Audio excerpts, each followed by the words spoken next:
next honoree, Craig Bernecker. If you think about an educator, who's going to introduce Craig Bernecker? And there's probably only one person that can, and that's Kevin Hauser. And I turn it over to Kevin to talk a little bit about Craig Bernecker.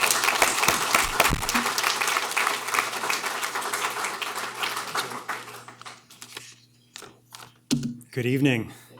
Craig, it's an absolute honor to be here this evening to introduce someone who's meant so much to me, both personally and professionally, Craig Bernecker.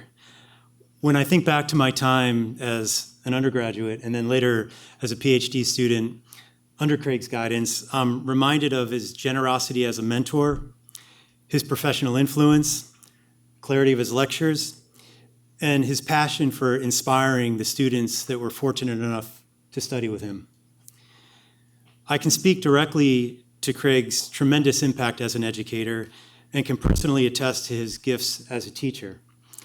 Craig taught me to view lighting design as a process of informed decision-making that can be both taught and learned, and which is supported by skills that include creativity, divergent thinking, engineering problem solving, and storytelling. His passion for lighting, and especially the psychological aspects of lighting, lit within me an excitement for lighting that has fueled my entire career. At the same time, Craig's humble and supportive approach allowed me to build my confidence during my studies, during a formative time where I was finding my own way and finding my own voice. I know Craig brings the same spirit of mentorship to the many students he has taught at Penn State, at Parsons, and through his professional continuing education. He's influenced generations of designers, passing on design principles, design ideas, innovations that have made him a legend in our field. So it's with immense gratitude that I get to introduce my mentor, professor, and friend. Congratulations, Craig.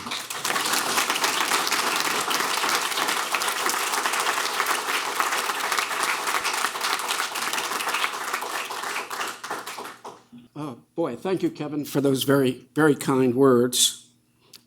And thank you to Randy, the EdisonReport, the awards committee, for honoring me with this award. I've had the opportunity to help develop 2 university lighting programs that are regarded as some of the best in the world. And it's been a privilege to work with talented students, now accomplished professionals, like Kevin, throughout my career. And I can say that I can see many Penn State graduates in the audience and Parsons graduates in the audience as well. So thank you for being here. It's also a privilege to be here with so many accomplished professionals, but moreover, friends and colleagues who are also receiving this award, who I've basically grown up with in the lighting industry. Congratulations to all of you. Before I go any further, I have to check in with my son, Nathaniel. Am I using my teaching voice? It's a little joke between he and his mom when I'm not quite communicating the way I should at home. There's a bit of irony here, as I never intended to be in this industry, nor to teach lighting design. As an undergraduate student, I was a psychology major with an entirely different vocation in mind. I'll share that with you sometime. When I chose not to pursue that vocation, I had to finish my degree in psychology from a financial perspective more than anything else, but then looked toward trying to continue my studies in architecture as my intended profession. One of the schools I applied to was Penn State, but I was rejected by their architecture program with only a degree in psychology. However, they suggested that I ought to apply to this other program, architectural engineering, which makes no sense at all. But I chose to apply anyway.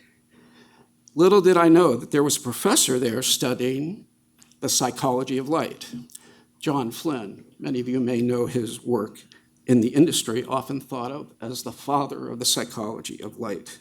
It turned out that he was, without my knowledge, advocating for my acceptance into the program. So I applied and I was accepted, but later I learned that I was the first psychology major they had accepted into architectural engineering, and I may have been the last as well.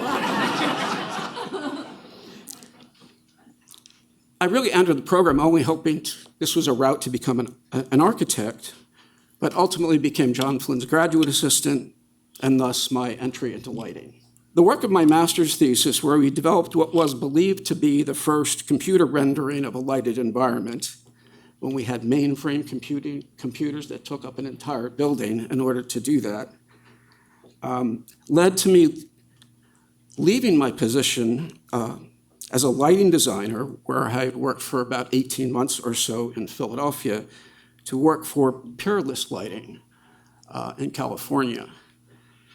Spending about 2 years there, my career took another turn when John Flynn passed away, and basically I returned to Penn State as a faculty member.